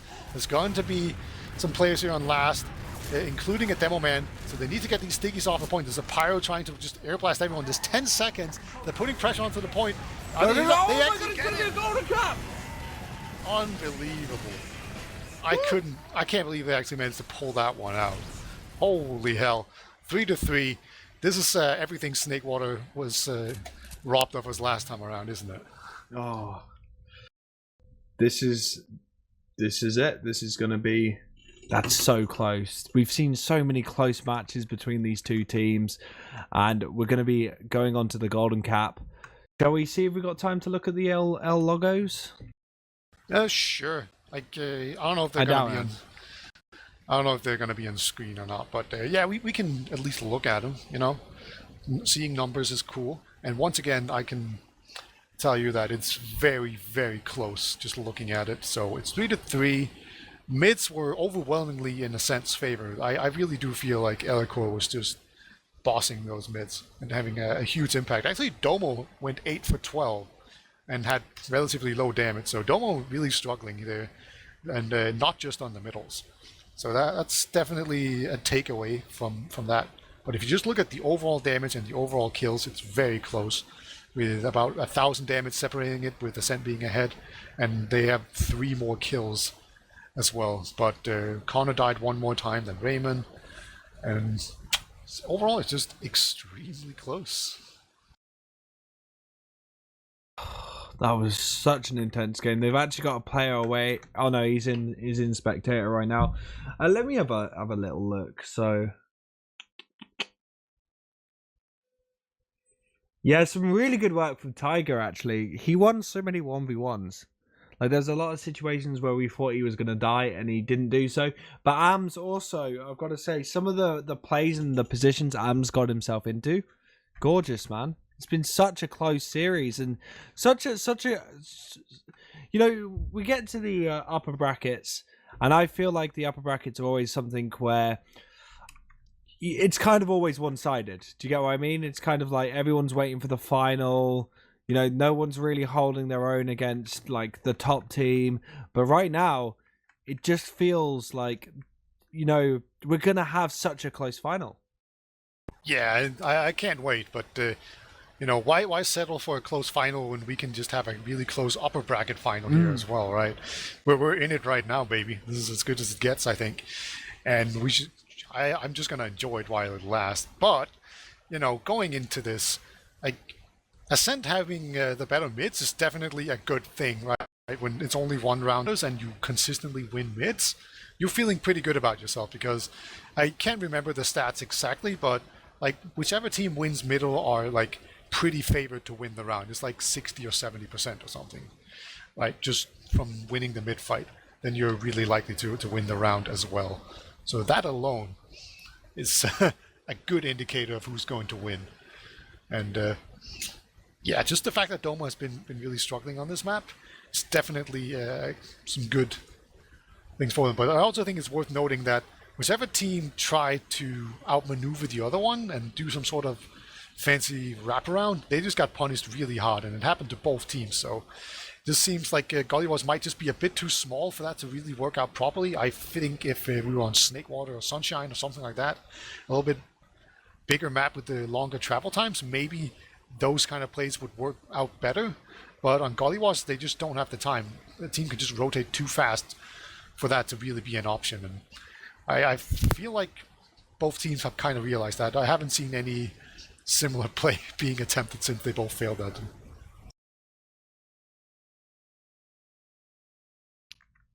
I'm just trying to think what else to really say. I'm just super excited for this golden cap. It's going to be so intense. Do you think we're going to see Tiger run behind? It's kind of his thing on this map. Ams was doing it as well. It wasn't just Tiger getting in behind. Ams did it as well. Thalash did it at one point as well. I feel like it's on a map like Gullywash, especially when there's always that opportunity for the scout to go ham. Getting behind is actually a really, really respectable strat. Indeed, and it is worth noting that oftentimes you'll see scouts do these kind of really aggressive plays, and then as a result, their KD is sort of shot because of it, because they go for the big plays, and then yeah, maybe it works out for their team in the end, but they actually don't get great stats themselves. But in this case, it's actually Tiger and Tiger and AMS that have the best stats in this game. So yeah, it's been working out for them really well, and just it seems like it's been a whole lot of soldiers going in here. I will say Se7en still in these stalemate situations, they look really good. It's like as soon as they stop playing like actively and they just kind of play passive and try to wait it out, that's actually been where they've struggled. It's kind of the opposite of what we've seen from Se7en for a long time. It's just this Se7en seems to excel when they're trying to actively make things happen and cause the enemy to overextend or to just pressure them into making mistakes so they can get in there and make a play. And in those situations, Se7en are looking absolutely amazing. But as soon as they start playing passive and just waiting it out and trying to use the defensive advantage to just make the other team walk into them and make it so that they can just slowly whittle them out, then they actually end up losing in those situations. And it's always been Se7en's thing to just like frustrate teams by their ability to just completely make it feel like you can't do anything because you have to walk into this team and then you just die, because that's how TF2 works. But so far that has not been the case. It could just be that Ascent are really good at it, at making the plays happen themselves, but... And, all right, Gemm has crashed again, but I think we're still in the pre-game, so unless there's an update... We're going to be going live very, very soon. Oh boy. Oh no. Would you care to give us a prediction for this, No, this golden cap? not particularly. My heart wants Ascent to win because I want to see that Snake Water map. How about that? Is that fair? Kind of, and I definitely agree. I want to see the third map as well. And I will also say I think Ascent are actually favored to do it because a bit of it is a momentum thing, where they definitely looked like the better team for a lot of the time on this map, and also the fact that they lost the first map and then they came back and won this, that kind of feels like they're on an upward trajectory and they're ready to go, and we are actually starting here. So I think just the fact that Ascent have better mids, the Demo Man is feasting and doing a whole lot of work, that's going to slightly favor them here in this golden cap. But if Se7en are successful here, they will win, and we're going to... and they will move on to the final. If not, we're going to the third map, and we all want that, don't we? Yep, as the double bomb comes in from Captain and Starkey connects with Connor, gets that frag. Se7en, though, very bunched up near Banana. It's all about how Elacor can just mulch them again. We've seen him do it before, and he just cleans up Tiger with a stick and a pipe, and they managed to bully them out, but they're at an uber disad. So this is not good for Ascent right now, but they will take the mid. This is a situation where Ascent have very often on this map pushed forward with a couple of players, but this time around it looks like they are not falling for that. But very interesting mid here as Se7en, they have the massive uber advantage. They're going to get ready to go in here onto mid, but they have to contend with some soldiers and demo spam and all that kind of stuff, and they don't want to get their medic forced. But so far Raymond looks like he's really well protected, and here comes the soldier. He gets actually a nice air shot onto Stark, but Stark will survive. So far, Raymond is holding on to this Uber, and it looks like Se7en will retake this mid. Ams is being a sneaky boy as well on Spy, so he may be going for some sort of play, as right now, because of the amount of time they took to actually take mid, I feel like Connor's Uber is going to be up in time, but they don't have Ams available for their last hold. So Ams has really got to try and make a play as soon as possible onto Raymond, and he's... Many a spy would have just decloaked there and gone for the backstab. But, yeah, he's going to rotate. Oh no, they spotted him out and he's going to get cleaned up. Nice attempt from him though. So now Se7en, they know that there's some room here for them to work with. Just the fact that the spy was in there. And here we go. Soda's going to see if he can get in. Drag will actually go down, so now it's even more space. There are two players down. Surely Se7en are going to be able to get a soldier in, and there we go. Kratos actually gets taken down as well. So Se7en, they're not getting the picks that they really want, but they are getting picks. And yeah, even AMS tries to get in here and just capitalize off of it, but he couldn't quite do it. But it was pick for pick for pick for pick during that, and it wasn't, you know, they weren't able to get a huge advantage off it, and the boys in blue, Ascent, just did a good job at cleaning the players and pushing them out. And right now on this equal Uber situation, they don't want to push out. They're well aware that a back capitate is real, so they're going to set up that sentry gun with AMS. Interestingly enough, they placed their sentry gun way further back than Se7en does. I know Se7en did it at an Uber disadvantage. This is a meta I haven't seen before, where when you're at an Uber disadvantage, you put your sentry really far forward to get more knockback in the door. That's pretty interesting. But now that they're just it also to deny protects jumpers. it also protects it from spam where they place it. as Yeah, well. that's true. It's actually quite. It's like a general spot you kind of hold your med if you're trying to protect against a sniper. As Thalash is on sniper, gets the sentry gun, but Connor holding in that spot I was just talking about, and AMS trying to set up that sentry gun once again. Thalash in main looking for some sort of connection onto someone. Can he get it? That would be so good. He got spotted by the engineer sitting in spawn. He was just looking out the window and getting him. But so it's going to be very difficult. But you know, Falas, he's known for just being able to just rotate really well. Gets spammed out here, so now he's probably just going to rotate into Riverside. And you know, there is such a thing as the Falas shot. The last time I saw someone do it was ironically Kredu, but it's definitely a thing. And we see AMS on Spy. It's kind of weird positioning right now, but yeah, definitely keep an eye out for that as well. Oh, weird question. You know the dot. Does that go through like a cloak spy, or would it stop at the cloak spy? Because it detects objects and players, right? The dot. The dot. I think it actually does hit spies. But Thalash, never mind. Goes for the hero shot. Gets cleaned up. Oh, AMS on the medic.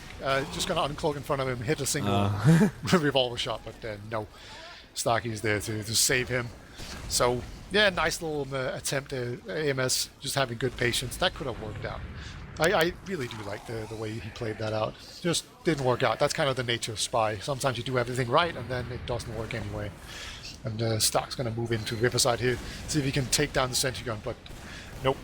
Stark's going to be really banged up here. Go back for some medkits, and we are back to where we started with the last sniping and trying to hit that really crucial shot onto the medic or demo or something like that. And Ams is chasing him, just 2 shots him down. Kredu's sentry gun is going to get cleaned up, but Starkey again super low.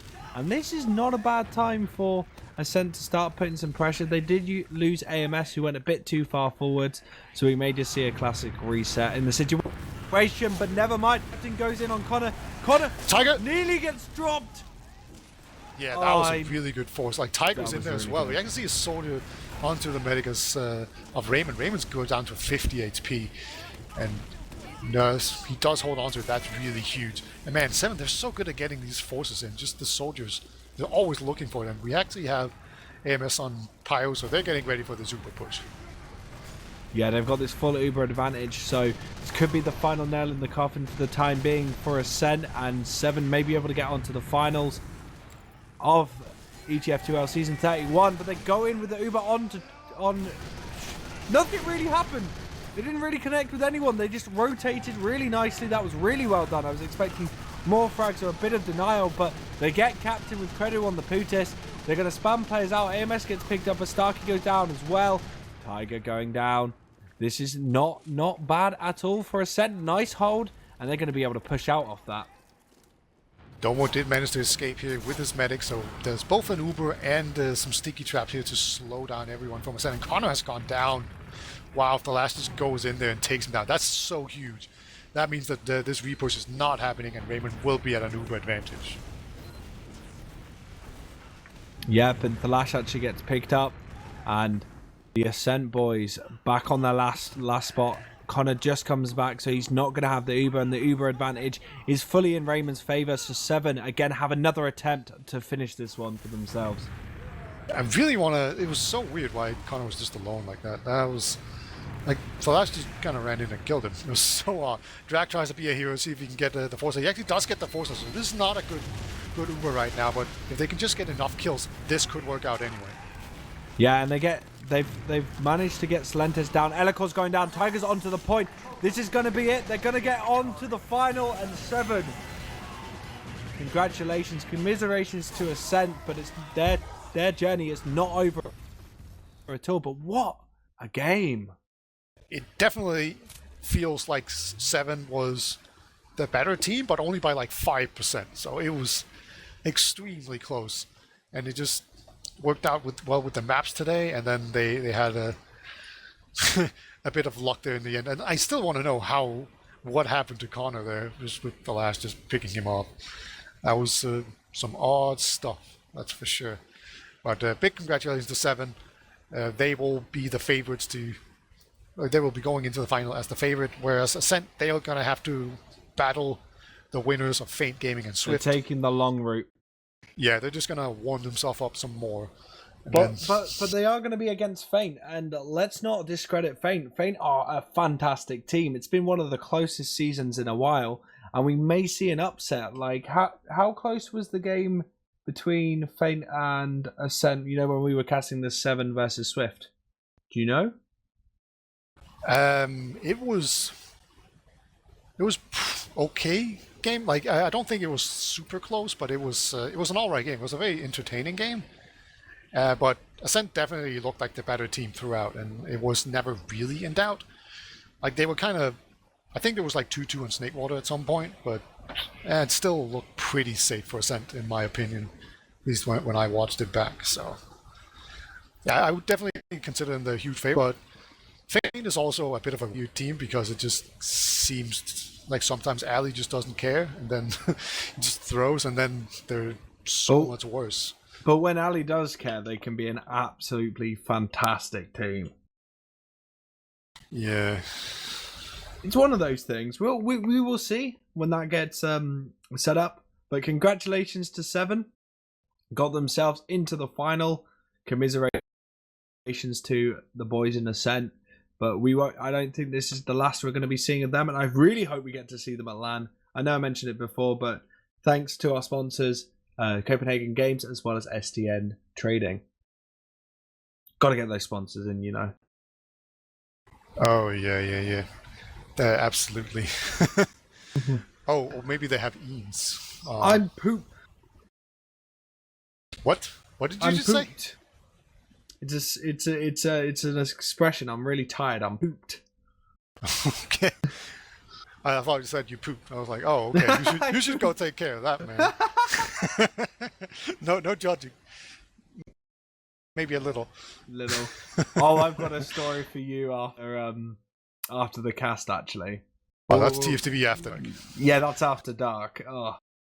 But absolutely phenomenal. Let me just have a look. Have we got any interviews, or shall we? We have Tiger in the channel above. Oh, we do.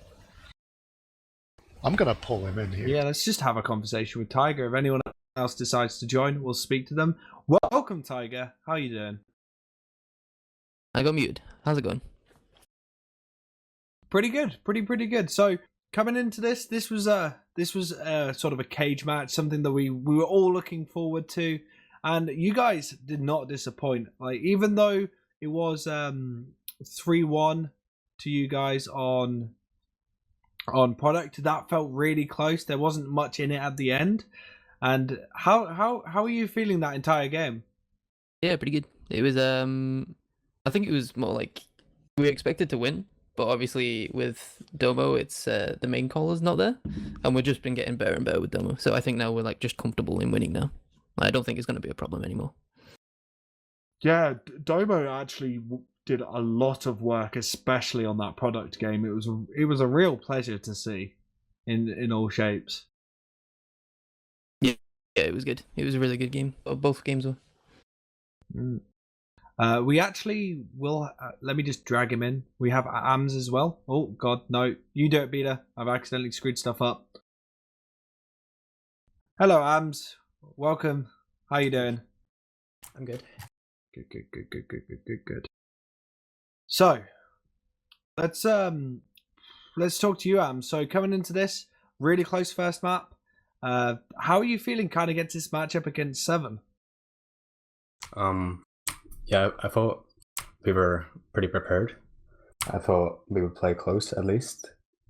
I tried to like tell my team to not be too like fixated on the result, or obviously we're still gonna always try to win, but this game we mostly try to treat it as practice. But yeah, we're pretty okay with how we played. Pretty happy with it, but obviously it's disappointing to lose always. Yeah, but I don't think you should be like disappointed with how you played, because I feel like that was such a close game. Even though it was 2 maps to Se7en, you were at their heels every step of the way.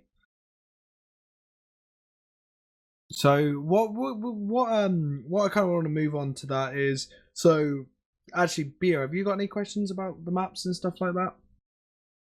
Yeah, it seemed like Se7en seemed to be much better on Viaduct on Gullywash compared to you guys, AMS. So what went wrong, do you think, on Viaduct that caused you to lose? We haven't played that map in a pretty long time, and they first picked it, so it was obviously probably like a pretty good map for them. They probably felt comfortable on it. I think they were just better on it, like team play wise. I think they just played better than us. I think we were doing like really well DM wise. I don't think that was a problem. I think we just got outplayed as a team. You know, it's hard to say. It's kind of a blur, but yeah, I just think they were better on that map. All right, and we were also talking about Credo on Sniper. How come you decided to put him on Sniper at the time that you did? Why did you wait a couple of rounds before doing it instead of just having it immediately? In the scrims, I asked Fredo if he wanted to snipe. He said he's going to give it a go, and we did. And then he said he's not hitting that much, so he'd rather just play scout. So that's what we scrimmed with. And then we started the match like that. And although it was pretty close, we were losing. So in the last round, I thought we should make we should change something basically. And so we just put Fredo on sniper and tried that. And yeah. All right, fair enough. And Tiger, I want to know. I've kind of noticed that you guys seem really good at breaking stalemates and just like making active plays, but as soon as you try to slow it down and just have the other team play into you, it seems like you guys struggle. Isn't that the exact opposite of what Se7en like used to be? Is that just because of that's because it's not old Se7en. You know, everyone seems to think that just because it's the same name of a team, it's going to be the same play of with all the players and stuff. You got to remember we don't have Stark on Scout. Got me on Scout now, so I sort of like play a lot better when it's a bit more hectic, I guess. We've been playing like this since I joined the team, so like 3 seasons now, where we just play a bit more aggressive. We try to take more advantages, or do more with the advantages we have, rather than just having taking 1 point at a time. We can maybe take 2. And I think the slowing down part is, I don't think it's so much like we're really bad at it. I just think it's because Ascent are quite hard to slow down against, because their playstyle is very aggressive compared to pretty much every other team. I don't think we'd struggle to slow any other game down, if I'm honest. But I just think Ascent they have something that another team doesn't have, which is just like they've got really good coordination between the scouts and the demo. So it's, if they rush one side, they usually get a pick, maybe 2, and then that's it. It just snowballs from there. Whereas if we can slow that down in the future, then yeah, we'll be golden. All right, and then finally, pertaining to Gullywash, you had a lot of trouble on mid fights. What was, in your opinion, the reason why you lost those mid fights and couldn't win them? On Gully, sorry. Yeah, on Gully. I died quite a lot to the soldiers bombing, which doesn't usually happen. Like, they would double bomb, and instead of like going for the demo, which you would expect them to do, I think they just took what they could and ended up cleaning me up because I was aggressive on them, trying to clean them up. So that was instantly like, it was just bad play from me, pretty much. But then obviously like some mids were close, but it just turned into a DM fight, and we got unlucky and lost every DM fight like at the end of it. Or like we would try set up to have a DM fight where we're all together, and we'd end up losing someone in the process. And then finally, I want to hear AMS. I think you're playing against Faint. Is that who you'd rather play against, or do you not care who you play against in the lower bracket? I don't care. It's all the same to me. All the same. All right. Well, that's all I have. Do you have anything, Jake, you want to hear? No, I think you've covered pretty much everything that I kind of want to ask. The only thing is, actually, I just thought of something. What was that Connor play in River? I just got to ask about that. Yeah, I was dead. And I guess my team just never pushed out of last with me being dead before or something, because it's all left to our medic. And yeah, that was the end of it. I saw Figer on someone's cam. I was like, yeah, it's Cow and River. And then I swapped to Condor's cam, and I just see him running up River's ass. It was not optimal. Yeah, it's nice play from Figer though. No, it was Thalash. It wasn't me. Or Flash, yeah, whoever it was. I was a bit confused. Like, we were all kind of like confused because we were just expecting to have to hold choke. Thalash was sort of like caught in lobby because he wanted to try to go last, and he said, "Oh, there's a soldier pushing main." Went into River, and there was just a medic in front of him. So like, me and Stark were like calling for him to say like, "Oh, we can see this in choke, blah blah blah," and then all here was, "Oh, Med's dead." Oh, okay. All right, so yeah, we'll leave it there. We'll go on to the shout outs. So first off, I want to start alphabetically. So AMS, got any shout outs? Yeah, shout out to my team. I hope you guys don't hate me, even though I threw. And shout out to Se7en for a good game. I'm looking forward to the finals.